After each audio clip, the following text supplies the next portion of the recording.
नाशिककरांसाठी महत्त्वाची बातमी। मे महिन्यात झालेल्या मुसळधार पावसामुळे गंगापूर धरणात नव्याने पाण्याची आवक वाढली। धरणाच्या पाणी पातळीतही वाढ झाली आहे। धरणात 2509 दशलक्ष घनफूट पाणी साठा झाला असून मागील वर्षाच्या तुलनेत 19% अधिक पाणी साठा झाला आहे। जूनच्या सुरुवातीलाच गंगापूर धरण 44% भरले।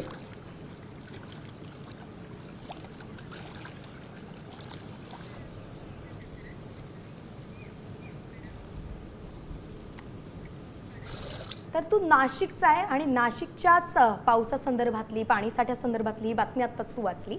तुला काय वाटतं, नाशिक आता गंगापूर धरण भरलेलं आहे, पाणीसाठा जास्त सांगितला गेला आहे, मात्र असं होतं काय की नाशिककर म्हणून तुला काय वाटतं किती दिवसांपासून किती दिवसांनी तुम्हाला पाणी पुरवठा होतो किंवा नंतर हे जे कमी झाल्यावर तिचा फटका कसा बसतो? सुदैवाने नाशिकला तसा पाऊस जो आहे ना भरपूर होतो, त्यामुळे फार मोठ्या प्रमाणामध्ये पाणी टंचाई जी आहे ही आतापर्यंत ॲटलिस्ट मी आता 25 वर्ष झाले नाशिकला असतो, त्यामुळे मला तरी बघण्यात नाही आली। मात्र कधी कधी सकाळी येतं संध्याकाळी येत नाही असल्याच्या रेग्युलर गोष्टी मला असं वाटतं प्रत्येक शहरामध्ये पाणी टंचाई झाली का होतच असतात।